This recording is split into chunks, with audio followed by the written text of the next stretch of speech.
Okay, I'm going to talk a little bit about resumes. Obviously, everyone eventually will need a resume after graduating or maybe while still in school if applying to a new job or internship. So it's important to realize that there are so many resumes out there, and it's especially important to realize that with the electronic submission of resumes, that employers are receiving even more resumes than they ever have before. On average, an employer receives over 500 resumes for each job opening. And employers are really pressed for time because usually if an opening comes up, someone is given 2 weeks notice. So you only have 2 weeks to actually get someone new in place if you don't want to have any lapse in the position being filled. And so what happens is employers, and I have been on that side of the hiring process, you only have X amount of time. And realistically, you have to be able to look through your stack of resumes very quickly so that you can cut to the chase and get to the best group of candidates that you actually want to invite for interviews. And then on top of that, in addition to the initial interviews, you'll want to have second interviews, sometimes including more people from the company. And so there's a lot to get done in those 2 weeks. And so I ask you, how much time do you think an employer actually has to review your resume? So research shows that on average, it literally is 8 seconds for each resume. And what happens is the reviewer basically starts at the very top, quickly kind of skims through, and what do you think they're doing? They're looking for key words that they know describe the kinds of skills they need to fill that position. And so employers are literally looking for words that describe what you can do and the value you bring to the position. And so there's certain things we can put in our resume to make sure that A, we're showing them exactly what interests, knowledge, skill, all of it. What do we bring to the table? And B, that we're making sure that we're showing them that we're applying for that particular job. So when you see a job opening, you want to make sure you read what the posting is, read what the job is looking for. And you want to make sure that that's, the job you want, but also that your skills will fit that. And then kind of being able to look at your resume to make sure you're highlighting those specific skills. So basically your resume that you're going to be creating in this class is just a base. It's one that you will continue to look at each job you apply to and tweak so that it really makes sure to show off exactly what it is that you have to offer and what they're looking for.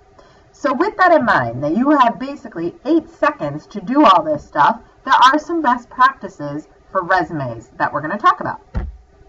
The real basics are that we need to include specific parts of the resume. And let me just quickly show you an example of a good resume. So here's one that was done in Word using tables. And the reason why we use tables in Word is so that it allows us to have different sections that are nicely aligned, right? We can see that everything looks nice and neat. And that's because this is using a table that had 2 columns. And once the table was made, we adjusted the column width. And then it had 1, 2, 3, 4, 5 rows. So it was a 2x5 table that's going to help us have this nice and neat document. And if you'll notice, it has letterhead, which is what's up here. Letterhead that includes all your contact info, and then various headings. So the basics to include, like I said, the letterhead. You need a profile. This can also be called an objective. The profile is really where you're putting in all the information about yourself that has your best qualities and interests in addition to your skills. Not only is an employer going to see what skills you have to offer and knowledge through your education and the actual jobs you've had, your work experience, But in those work experiences, you're going to be listing out job descriptions, describing what it is you did at those jobs. So, in addition to your profile, you need an education section, an honor section. This is for if you had any special dean's list or anything very special from being in either college that you want to make sure that gets academic honors. You want to make sure that they get included. Work experience, community experience, software knowledge, and skills. So those are the basics. So you want to start with clean letterhead. It must contain all your contact info, your name, address, phone, email. Don't leave out the phone. Very important to have in there. There's nothing worse than trying to contact someone and there's no phone number or email. So please make sure you include that. In the future, as we're going to eventually have a LinkedIn profile. We may have other things. You may have a website one day of your own work. And so you want to include all that contact info for someone to be able to get a hold of you. Your profile. This can also be called an objective. The profile is a statement of who you are and what you're looking to do. You want to be able to mention what your major is. You want to mention your best skills. Include if you're bilingual or not. It doesn't have to be very long, but keep in mind that the profile is kind of this awkward place where you don't use the word I. So it's not full sentences. You're not writing a paragraph about who you are and what you're looking to do. It's really just statements. And so we can look at this example here in the profile. Driven and organized business student seeking to expand skills in accounting in a dynamic company. Maintains excellent communication skills and demonstrates a strong ability to multitask and work well within a team. So right off the bat, we're getting a sense of who this person is. They're currently a business student. They are in accounting. What are they looking to do? Expand their skills through a dynamic company. What are some of their real skills they have? Well, excellent communication skills, demonstrates a strong ability to multitask, and work well within a team. This is because Sydney sat down and figured out, what is it I do better than other people? And so they were able to shape that into a profile that, again, had no I's. It's sentences, but they're more like statements. Next, we have education. Now think of it as state the facts and just the facts, please. Really, you need to make sure you have everything. The dates you went to school, please include months. The school you went to, the degree that was earned, the city you were in, the state, right? It's like you're reporting it out. This is what I did during this time, this is where I was, and you want to make sure to give them all the information possible. Now, if you have not graduated with an AA or your associates or your AS, Associates of Science, you will still include your last highest degree, which would be high school. So you would put your high school diploma, or if you have a GED, the high school equivalent, whatever the last one was, you would still include that. Once you actually graduate from Middlesex Community College, and even when you move on, you do not have to put your high school on any longer if you prefer not to. Next, again, is the honors. Like I said, this is if you're a member of the National Honor Society, Dean's List. This is only things that are very specific to academic honors. Next will be work experience. Again, we need to know all the facts. Where are all the jobs you worked? Pull together those dates. It's very important to include months in those dates. Include the title. Everyone has some sort of title. If you're not sure what it is, check back in your records. Check back with the HR, Human Resources Department. Ask your current boss, but everyone has a title of some sort. Then you need the company name, city, and state. So again, we need all the facts to know exactly where you were, when you were, what you were doing, where it was. Community experience, same thing. If you have volunteer experience you would like to include, if you regularly volunteer every year at some kind of event, great. Just again, make sure you list as many facts as possible. The dates, who it was for, the city, your title, where you're a volunteer, etc. And But if you don't know all the facts, then you probably should not be listing it. If you have no volunteer experience, it's definitely good to start thinking about how could you get out there and give some of your time. Not only would it make you feel good, but it's also just really good on a resume. It shows that you're very proactive, and employers like to see that. Internships. Internships would fall under work experience because even though you may or may not have been getting paid, it's still considered in the work realm. Even though if you were not getting paid, it felt like volunteering, which you might think falls under community experience, but you can certainly put it under work experience. If you don't have a lot of jobs, which is totally fine, you want to think back to what were you doing in school, during high school, what is that community experience, and then yours would just be a little more community experience heavy. Software knowledge and skills. This is where you're going to actually list your software and application knowledge. So after taking this course, you'd be able to put Microsoft Office 2013. Go ahead and put it on your resume now, because by the end of the course, that will be the case. And then you can also put any special certifications. If you are CPR certified, if you had any other special trainings, maybe you went to Votech school and became OSHA certified, that's where you can include all that information. So let's go ahead and take a look at the example resume again. And so we see education, we see the facts being stated. You can put major, you can put business major, you can put accounting major, you can put business courses, you can put liberal arts courses, whatever it is. But do not put Associate of Arts or Associate of Science until you've actually earned it. So if you have P stands for present, or you can put current, whatever you want. But if you don't have the end date, like for example here is the end date of when that high school diploma was received, it should not say Associate of Art or Associate of Science. You don't put that until you've actually earned the degree. So we can see all the facts. If we scroll down to work experience, we see the actual month, year to present, title, where it was. This happened to be in that department, city, state, and then there's a bulleted list of job descriptions, which we'll get into in a second. Again, community experience. Great. Facts are listed. Software knowledge. Microsoft Office 2013. That means the whole suite. Because remember, it's full of a lot of different applications. And then you can list which ones you know. Notice that PowerPoint is a capital P.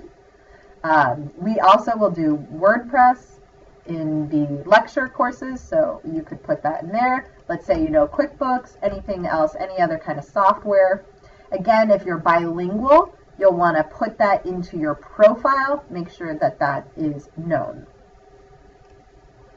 So I want to talk a little bit more about the profile section. This is where you're really starting to shape who your professional brand is. So to help you brainstorm about that, you can start thinking about these 4 things. What kinds of jobs are you interested in? Why are you a great candidate? What do you bring that makes you stand out? What do you do better than anyone else? And then as you start to get these answers, that can help shape what your profile says about you. And it takes work. It takes a few drafts. This is not something that just gets done one time. This is definitely an ongoing process that you will continue to improve upon over your experience. So some smart tips for you. You will be creating a chronological resume. That means that things will start at the most recent and go back in time. That's why when we look at this resume example, we have our most recent, which is the community college, and we go back in time. So everything will be most recent and then back in time. You want to make sure you have a clear narrative about who you are and what you're good at. And like I was mentioning before, it's important to shape each resume to really make sure that your resume and your skills and knowledge is really being highlighted enough so that when that employer is quickly reading through your resume, that they are seeing your skills fit the job that you're applying for. You also want to make sure you know the company, what the position does. You want to be very succinct. You want to make sure that your resume is no more than 1 page. It should be 1 page. Unless you've been working in careers for more than 10 years, there really is a way to make it fit 1 page. Because again, when you have a stack of resumes, we don't want to have to flip. We don't want to have to turn to a second page. So try to get it on 1 page as much as possible. A lot of that can be done by formatting, making sure that the sizing is right so that everything can fit. On the flip side, if you don't have a lot of information, and let's say all of this from down here is gone, let's say all you have is just this information to here, you don't want to have a big white space either. So you want to format your document so that everything kind of gets pulled down across the page like this. The other thing is you no longer have to put references on the resume. It's a given. People know that if they want your references, they will ask you. So it's not like that has to go on your resume. So let's talk a little bit about job descriptions. And next activity will be doing exercises to help us make strong job descriptions. But basically, what you're doing is telling the story of what you did at the job. Tell the story of what you did, how you did it, and why. And we always start with an action verb, okay? So, for example, let's say I'm a cashier. One of the tasks I did that tells the story of my job that will highlight skills and knowledge I'm bringing to the table is reconciled cash receipts accurately for next day's cash deposits. So let's look at this. The action verb is reconciled. The telling the story of what I did, reconciled cash receipts. How did I do that? I did it accurately. Why did I do it? For the next day's cash deposits. So instead of just saying I ran a register, I can turn the story of what I did running a register into what, how, and why. Reconciled cash receipts accurately for next day's cash deposits. So let's take a look. So here, this person is an intern, right? An intern at an accounting firm. One of the things they do is manage a client portfolio. And you'll notice that even though this is a present job, it's still past tense. All the verbs are always going to be past tense. So managed a client portfolio by dispersing payments on a weekly basis to settle accounts payable and receivable. So what they were doing was managing the client portfolio. How did they do that? By dispersing payments on a weekly basis. And why? To settle accounts payable and receivable. So the next activity will keep working on job descriptions, but it's really useful to look at that list of action verbs for resumes and professional profiles. This is a list of action verbs that might help you think about what verb you could use. And they're divided into different kind of skill sets. So definitely utilize this document to help you with the job descriptions.